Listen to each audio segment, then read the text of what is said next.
Good morning, everyone. For those that are not familiar with me, I'm Rodrigo. I'm founder and managing partner of Upload Ventures. Been doing venture for 10 years and have followed many stories, right?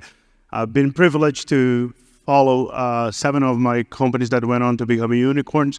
And one thing that always strikes me is that those are all very similar stories in a sense. They're about grit, determination, patience, and a lot of hard work. So super excited to have Paulo and Dani here with me. But before we jump into their story, I think we have to give a round of applause, and I ask everyone to help me on doing this, to the guys at Latitude. After 18 months of very hard environment in the ecosystem, pulling up this event together and bringing 5,000 people into this is a really amazing feat. I know the next few days are going to be amazing, so let's give it up to them, please.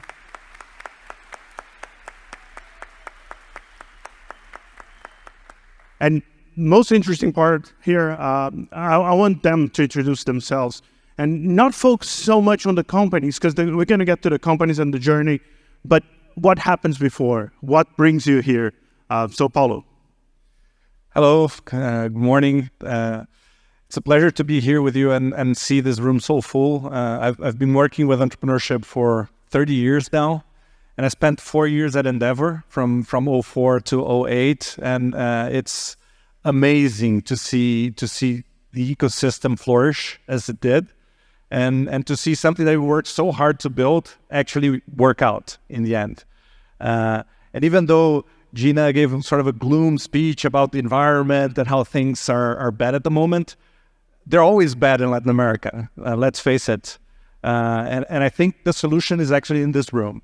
But the problems are actually the things that we see as opportunities, right? So I think that's why we build solutions and create value for ourselves, for the communities, for the country. So I totally believe in you guys improving the situation for the whole region. I'm 51 years old. I started a company in 95 called Tesla. So technically, I'm the founder of the original Tesla. Unfortunately, it's not the one you know about. But it was a company that built websites and e-commerce systems very early on. Ended up selling that. And then after many ventures, I spent this time at Endeavor, which I talked about. And then my 6th digital startup was called 99. And it's regarded as the first ever Brazilian unicorn. So it was a long journey, even before the 99 journey started, to get to a point where we could build something that interesting. So thanks for being here, and we'd love to get the discussion going.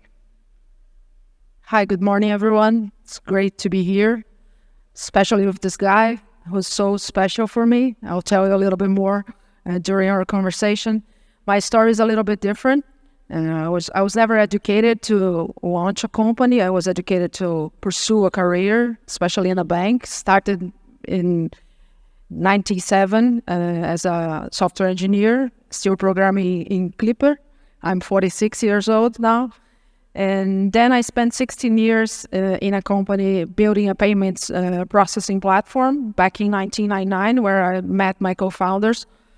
And I changed it a lot. So I started with programming systems, but then I went to operations and databases, analytics. So there was a whole story there.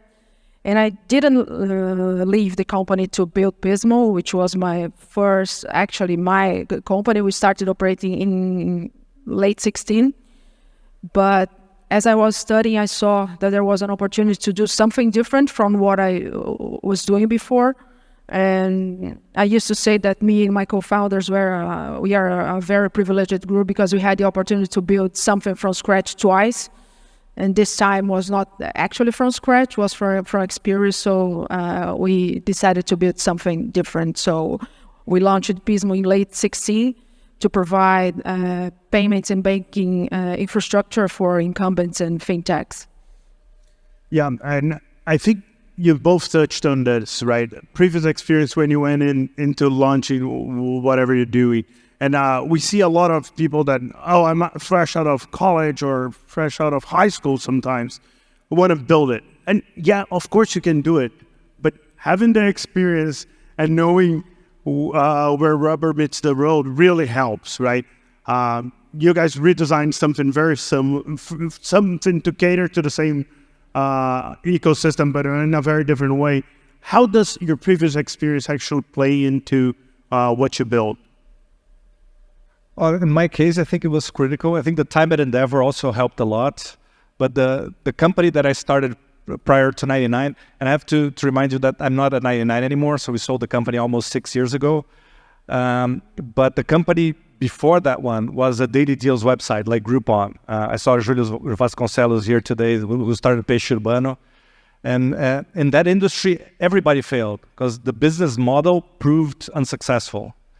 So even Groupon, which I believe is the only company that IPO'd based on that model, did not really succeed in the sense that lost a lot of value.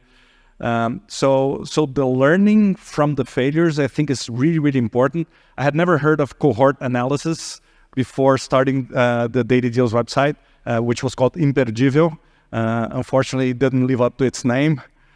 And I thought the business was going great because the revenues were increasing super fast. So 6 months after starting it, we felt we had the best business in the world in our hands. And 2 or 3 months later, we were going bankrupt.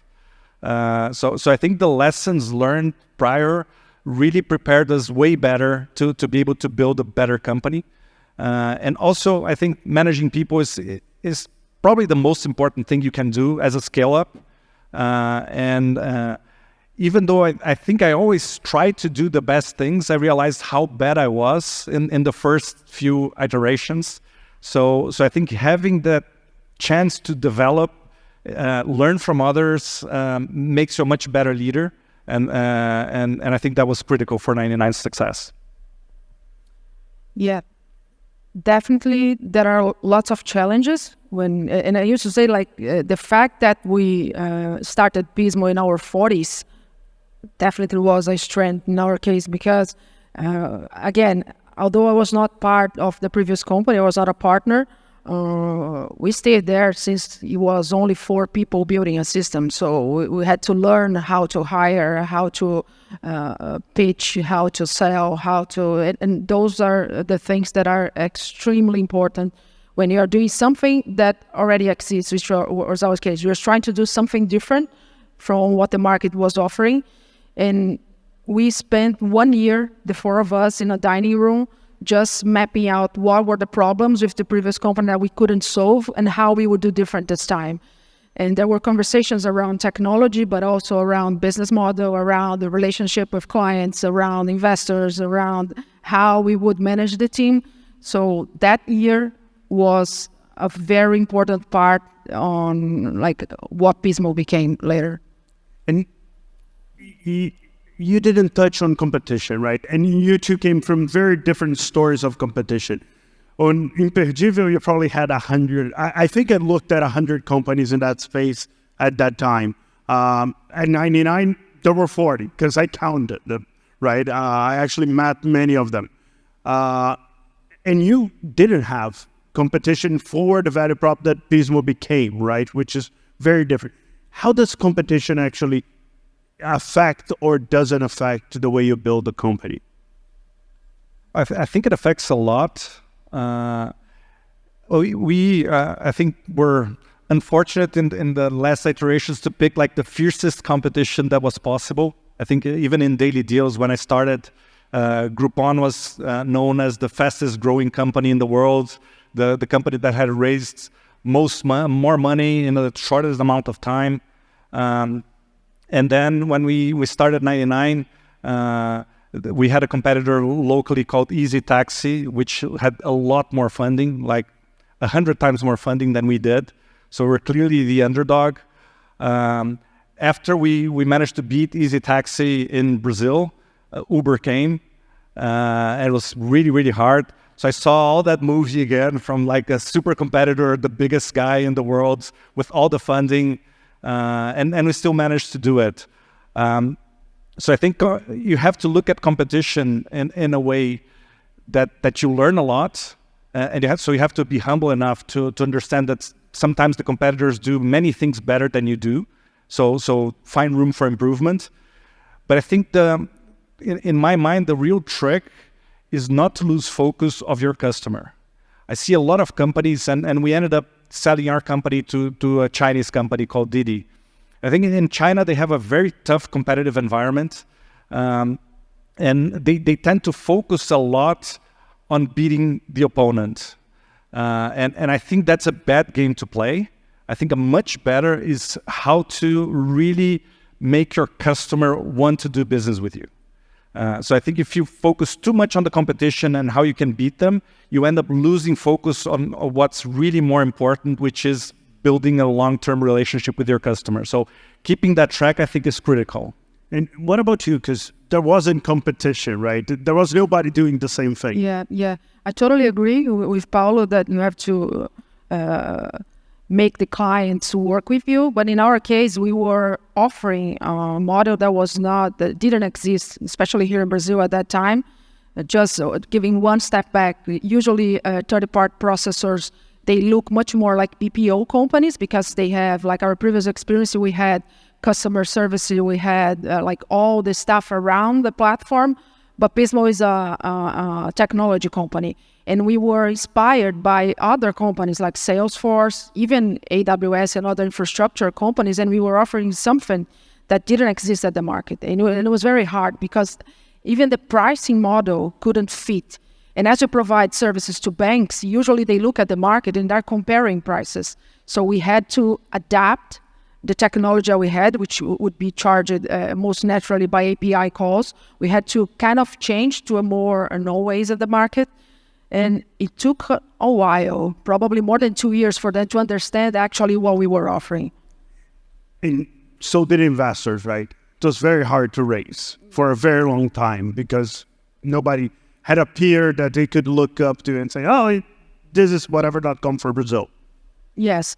We were the way to sell to investors and even to the clients were touching their showing what was hurting and demo how they could do better, but inspired by other industries. It was very, very, very hard especially because it's not a B2C company. It's different because it's hard to explain what we do. Someone asked me past week, just tell me what you do at Pismo as you would tell your mother. And I said, my mother probably still don't understand what we do here. So that would be a problem. But it was very hard for many reasons. It was a cloud native solution in a moment where the central bank was not storing customer data, banking data in cloud was not regulated yet. So it was a long. Yeah, and that's an interesting point, right? People that are not in the day-to-day, they never heard of Pismo, right? Until you became a unicorn, right? I joke that you never did a speech and now you do 3 times a week. And that leads people to believe that it's a short thing, right? Oh, I just heard this company and it became a unicorn. And it wasn't, right? Took you 7 years, took you a good 6.5.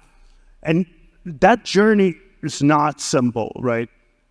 You were married to your co-founder, living on a startup salary with 2 kids in school. You got sick. Tell us about the challenges of doing that journey and where things really got dark, right? You ran out of capital, right? I remember that you had a week before you couldn't make payroll. How were those moments? What were they, and how did you deal with them? I think it's always super tough. You guys are in the game, so you know it's never easy. Like it seems that it gets tougher as time goes by.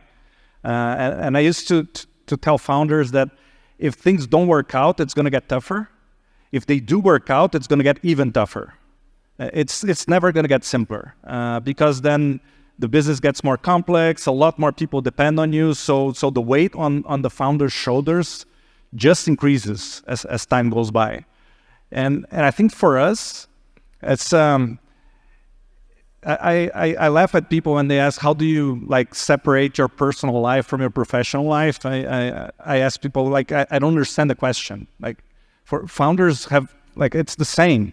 Well, in your case, it's even more, right? Married to your co-founder. Because it's like you put all down the line. It's your reputation, it's your money, it's your house. But I don't think you're being specific enough. And for people that don't know the story, this guy was in a hospital, getting treated for cancer, closing around, or the company would run out of capital. This is the type of grit and challenges that you're going to face. And you managed to pull it through, right? And how do you keep the organization and the co-founders together in such a tough situation? I probably was the only founder to raise a round advised by Hospital Albert Einstein. So I have to thank the staff a lot because they were super helpful. I actually had meetings with investors in the room and in the floor where I was being treated. And I think, well, you don't pick the time, right? So you have to deal with the cards that life gives you. And to me, what helped a lot was really thinking about the positive outcomes and getting into a mindset that is more constructive. I think even within the company, like the morale was super low. People were really upset about me, about the company hemorrhaging cash and very likely being out of business in a couple of months.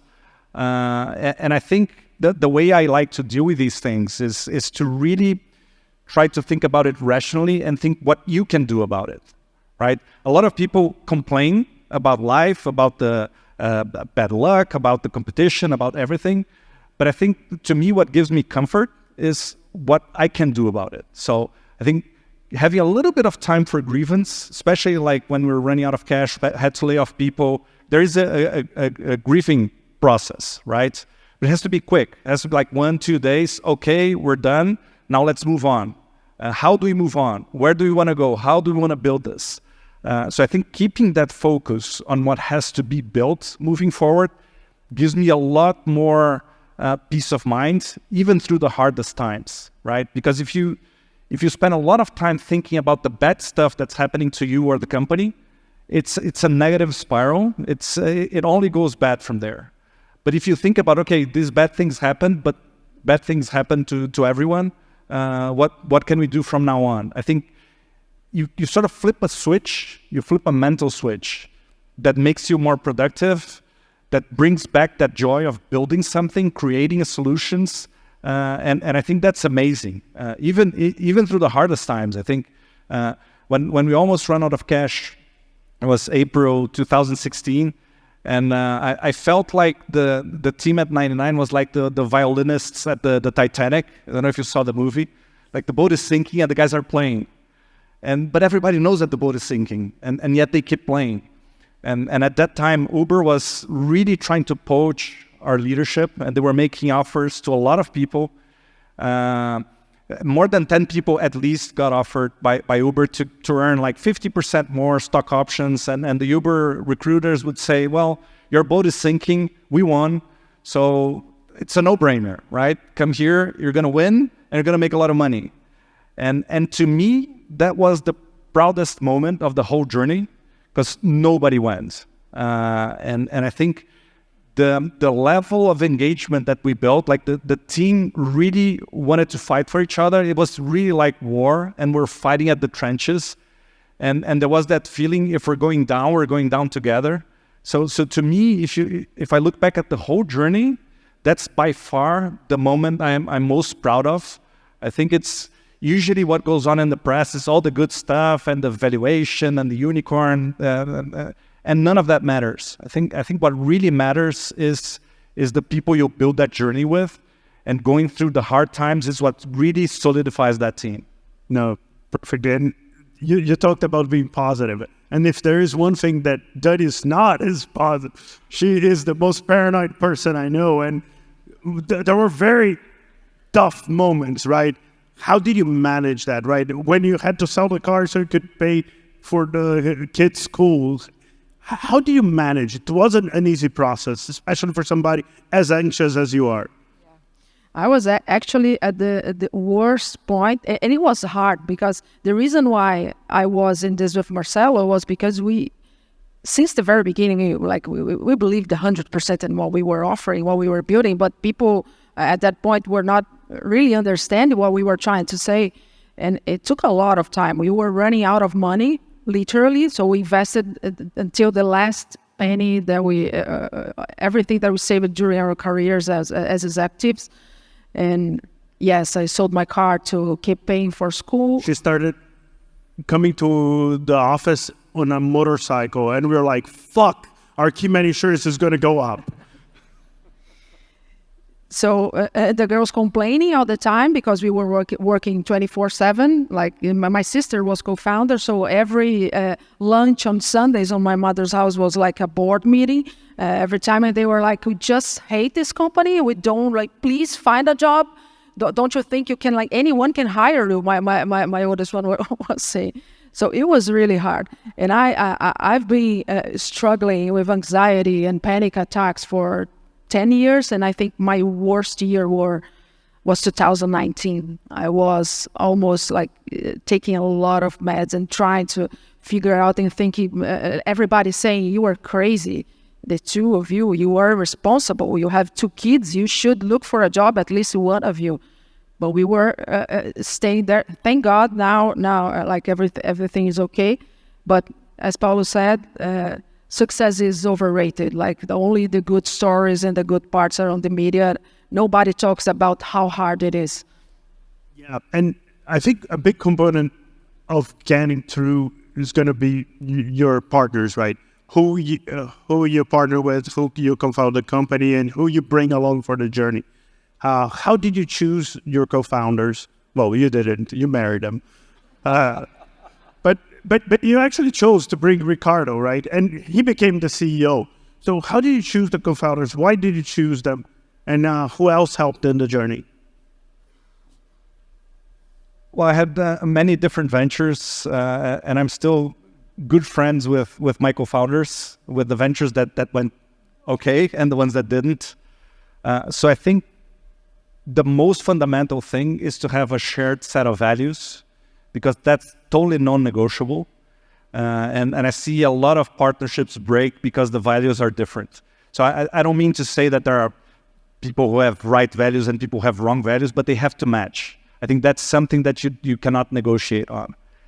On top of that base, then you have a common foundation, right? On top of that, I think the more diverse, the better. If they have diverse perspectives, diverse educations, backgrounds, I think then you have constructive discussions about the problems, about the decisions that you have to make. So I think that's the key to a great partnership, shared values and backgrounds and profiles that complement each other.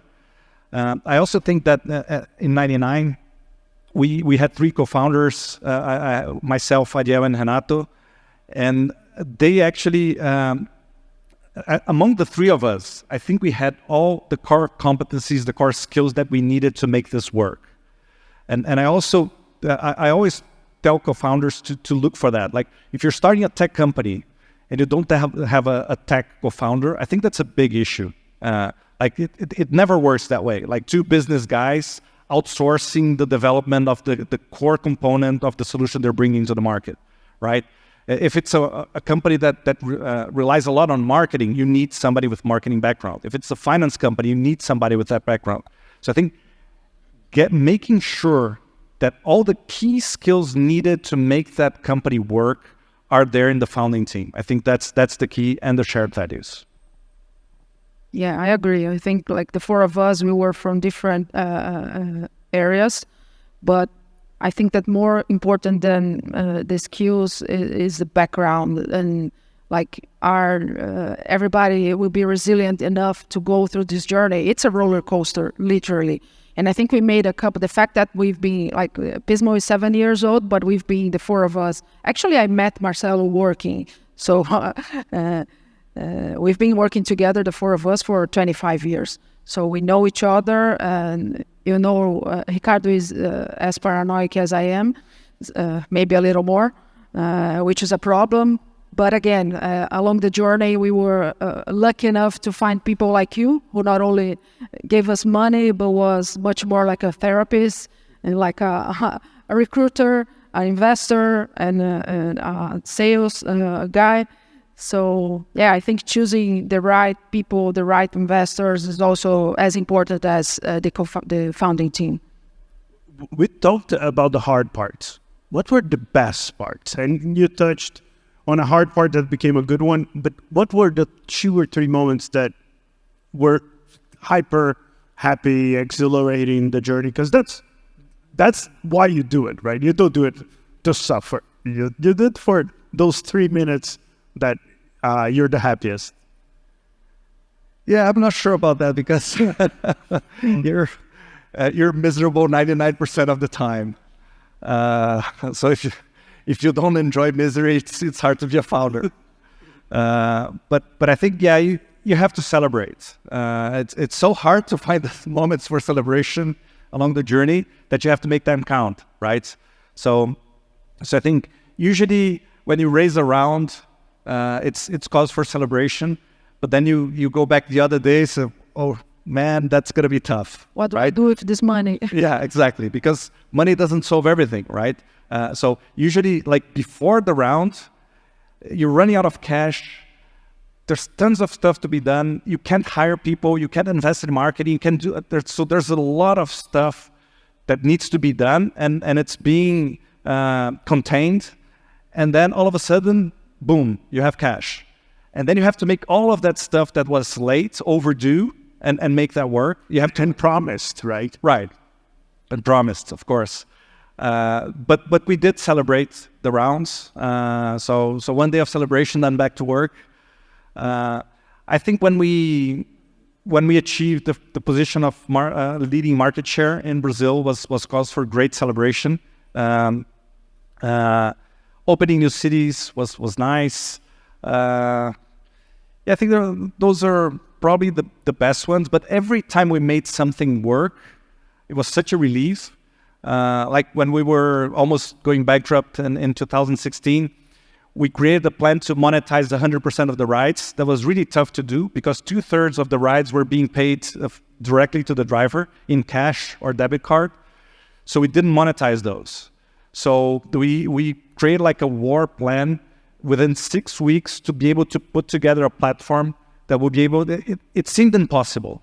We wanted to collect money from the drivers from all rides with every ride being paid for and zero attrition with the drivers. So it seemed like a total impossible goal, but we ended up making it work. So the relief on the day, like we flipped the switch and we reached break even. I think that was break even helps. Yeah, break even is heaven, right? Because then you don't depend on needing cash from external sources. Then you just breathe. It's like, okay, now we can think about future. Now we can think about other things, right? So I think that was cause for celebration. And then when we sold the company, I think it was a tough decision as well. But right after we sold the company, I think it was huge relief. And a lot of the people from 99 ended up creating other companies. There are amazing companies that were started by ex-99ers. And I think that gives us a lot of pride because we actually helped foster a generation of high-impact entrepreneurs.